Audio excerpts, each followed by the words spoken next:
साकेत नगर में एक सेठ थे। पर सेठ बहुत धनवान थे। उनका यश चारों तरफ उनकी ईमानदारी, अच्छे व्यवहार और अच्छे आचरण पर चारों तरफ फैला हुआ था। सेठ भगवान बुद्ध का अनुयायी था, शीलवान था। सेठ के मात्र एक ही पुत्र था। उसके दूसरे कोई भी औलाद नहीं थे, कोई भी बच्चे नहीं थे। लड़का बड़ा हुआ। सेठ जी की लालसा थी, मेरे घर में जो बहू आए चांद सी खूबसूरत हो और बड़े खानदान की हो। रिश्ता आना शुरू हो गया। लड़की देखने जाते मगर कोई लड़की पसंद ही नहीं आती। एक दिन व्यापार में श्रावस्ती के क्षेत्र में घर से काफी दूर बाहर गए। वहां पर एक व्यापारी श्रावस्ती का, उससे मुलाकात हुई। दोनों में अपना अपना परिचय आदान प्रदान हुआ। संयोग से दूसरे व्यापारी के पास सिर्फ एक पुत्री थी और सेठ काफी ज्यादा धनवान था। जो साकेत के सेठ ने अपने मन की बात श्रावस्ती के सेठ से बोला, सेठ जी, मेरे एक लौता लड़का है और आपकी एक लौती बेटी है।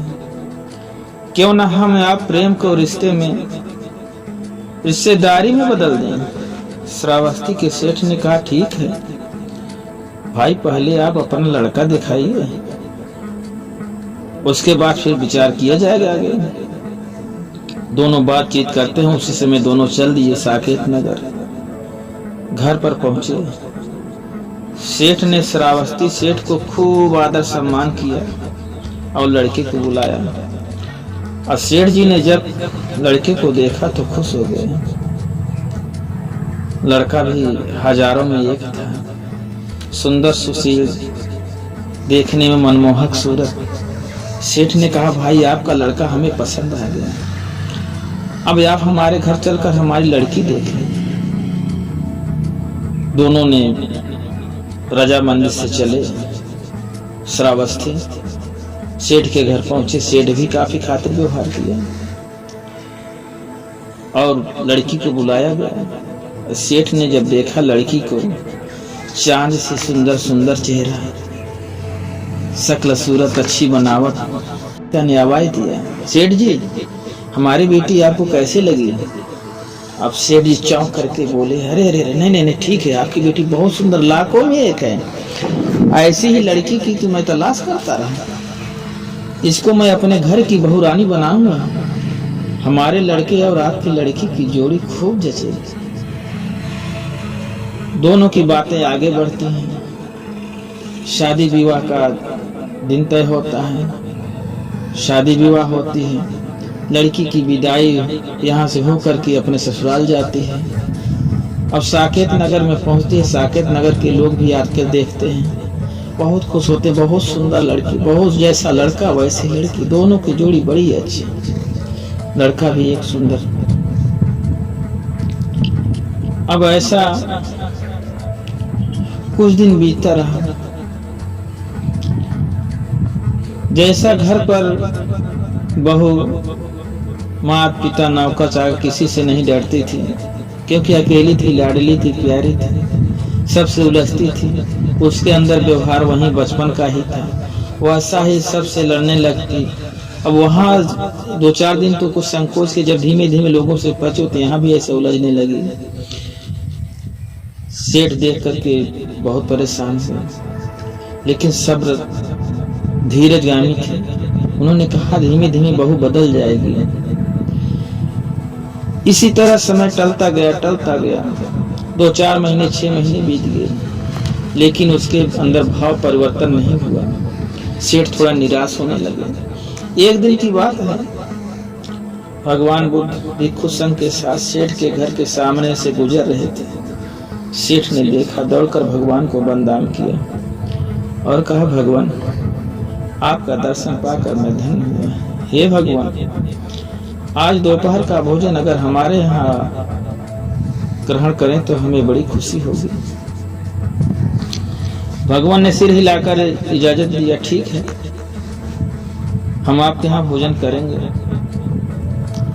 और भगवान आगे आगे पीछे सभी संग और साथ में से घर के अंदर प्रवेश करवाया, बैठके में बैठाया, बहुत बढ़िया सेवा सत्कार किया। सेवा सत्कार करने के बाद भोजन परोसा गया, भोजन किया गया।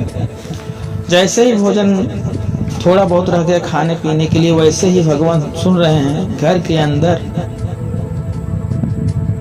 एक अजीब सा अटां फटां चहल पहल, गाली गलौज, पटका पटकी बर्तन की आवाज आने लगी। भगवान सेठ से बोले, कैसी आवाज है सेठ जी? सेठ अपने घर की बात भगवान से बताना नहीं चाहता था, फिर भी रहा नहीं गया, सारी बात भगवान से बताई और कहा, भगवान इसी तरह से मैं अपनी सुख शांति में अपनी बहू से बहुत ज्यादा परेशान हूँ। बहू को मैं सुंदर जाना, अच्छे घर परिवार, अच्छा खानदान समझ के ले आया, लेकिन इसका व्यवहार बचपन जैसा है। ये बड़ी तो हो गई है लेकिन भी इसके अंदर बचपना गया नहीं है, और इसका व्यवहार अजीब तरीके का है, सबसे लड़ती झगड़ती उलझती रहती है, ना हमसे व्यवहार अच्छे करती, न अपने सासू से करती है, न यहाँ तक कि अपने पति से अच्छा व्यवहार रखती है। मैं बहुत तंग आ गया हूँ, लड़ना झगड़ना इस हर समय रहता है इसका, हर समय किसी न किसी बात पर लड़ जाते हैं। भगवान ने सब सुना और सेठ से कहा, सेठ जी आप अपनी बहू को बुलाओ। सेठ जी थोड़ा सकुचाया, कहीं बहू आकर भगवान को भी इधर उधर न बोल दे। फिर भगवान ने समझा, फिर कहा, सेठ जी सोचो मत, आप बुलाओ अपनी बहू को, हमारे पास बुलाओ। सेठ जी बहू को आवाज दिए, बहू आवाज सुनकर आई, क्रोध में भगवान को देखा, भिक्षु संघ को देखा और सेठ जी को देखा। सेठ जी बोले, भगवान गौतम बुद्ध हैं, इनको बंदान करो बेटा, ये संघ है, इनको बंदान करो। हाथ जोड़ करके सबको नम्र भाव से बंदान किया। बंदान करने के बाद एक किनारे खड़ी हो गई। अब क्या हुआ? भगवान ने कहा, बेटी क्या हुआ भैया? भगवान बोले, बेटी दुनिया में पुरुष की पत्नियां 7 प्रकार की होती हैं। बेटी उन 7 प्रकार में तुम कौन सी हो? बहू को कुछ समझ में नहीं आया। वह बोली, भगवान हम आपकी बात समझे नहीं, आप क्या बोले? तब भगवान समझाते हैं विस्तार पूर्वक। कहते हैं, बेटी दुनिया में 7 प्रकार की स्त्री होती हैं, यानी पत्नी या भार्या। पहली होती हैं बधक, उनको बधक कहलाता है। कही जाती हैं बधक वह क्रोधी होती हैं, दूसरों के अहित करने वाली होती हैं। वह अपने पति से कभी प्यार से पेश नहीं आती, लड़ती झगड़ती रहती है, आस पड़ोस किसी से भी प्यार से पेश नहीं आती। ऐसे तरह स्त्री जो होती है उसे बधक भार्या कहा जाता है। समझ ना बेटी? दूसरी तरह की पत्नी होती है चोर।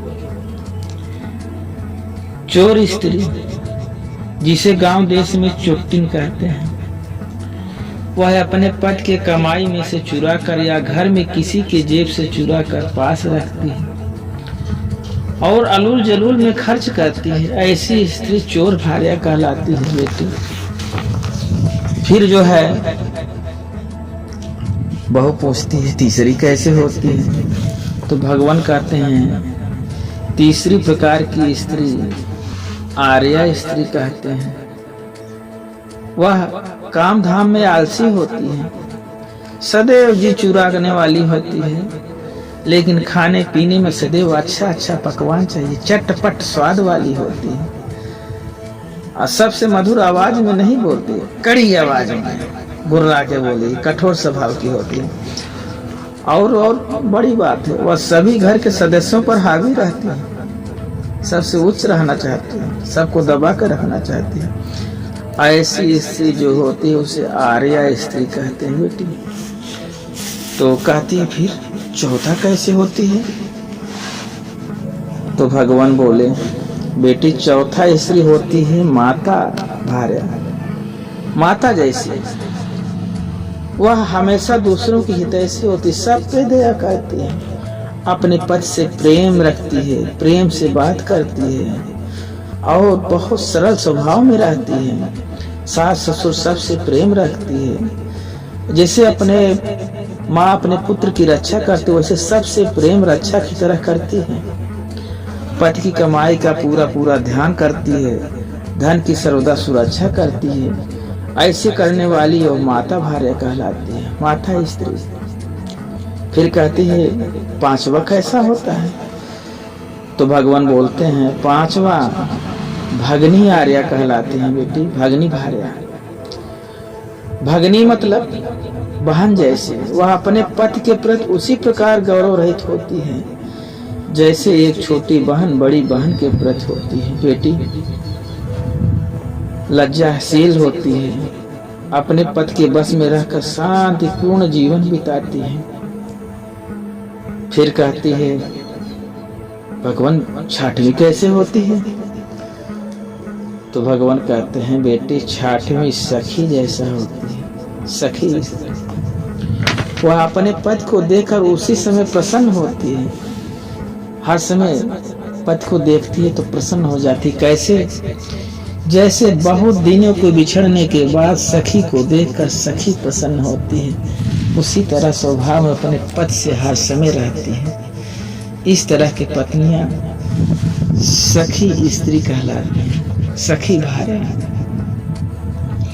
फिर कहती सातवां कैसे होते हैं? तो कहते हैं भगवान कहते हैं बेटी सातवां दासी स्त्री या दासी भार्या कहलाती है। वो यदि परिवार में कोई क्रोध करता है तो वो शांत रहती है, कभी नाराज नहीं होती है। अगर कोई इन्हें कुछ बोल देता है, उसे कोई अशुभ बातें बोल देता है जो कि उसे अच्छा न लगे, और कोई थोड़ा दंडित इधर उधर कर देता है, तब भी उसका चित्त मन शांत रहता है, अधीर रहता है। वह पति के हर आदेश का पालन करती हुई उसके बस में रहती है। वह कभी अप्रिय बातें नहीं करती और पति की हर बात को सहन करती है। इस प्रकार चलने वाली स्त्री दासी भार्या कहलाती है बेटी। भगवान ने कहा इस प्रकार 7 प्रकार की स्त्रियों का वर्णन मैं किया बेटी। पहली 3 प्रकार की स्त्रियां बधक, चोर, आर्या, ये दुशील, कठोर और अनादर युक्त होने के कारण इनको कभी सुख नहीं मिलता बेटी। जिंदा है तो भी मरने के बाद भी लोग इनको बड़ा भला कहेंगे। लेकिन शेष 3 के बाद जो 4 हैं, जो माता हैं, भगनी हैं, सखी हैं, दासी हैं, ये शील सदाचार में स्थित रहने के कारण जब तक जीवित हैं सुखी रहेंगे और मरने के बाद भी इनकी सुगत होती है, इनकी चर्चाएं होती हैं। बेटी अब तू ही बता, इन 7 प्रकार की स्त्रियों में तू किस प्रकार की है? भगवान बुद्ध के ऐसे उपदेश को सुनकर बहु आचार संपन्न हो गई। उसे अपने अवगुणों पर पश्चाताप होने लगा। भगवान बुद्ध ने अपने एक ही उपदेश से गृहवधू को शांत कर दिया। उसका मन स्वतःपत्ति यानी विकार रहित शुद्ध एवं शील सदाचार की धर्मधारा में बहने लगा। उसने भगवान बुद्ध को सिर से 3 बार वंदना की और कहा बनते मैं दासी स्त्री बनकर रहना चाहती। सब लोग देख करके चौंक गए इसकी भावना को। उसने अपने सास ससुर पति के पैर छुए और नौकर चाकर दास दासियों के प्रति अच्छे व्यवहार का आश्वासन दिया। और नगर सेठ के घर में धन दौलत की कमी पहले भी नहीं थी, अब उसके परिवार में सुख और शांति का संसार भी लौट आया।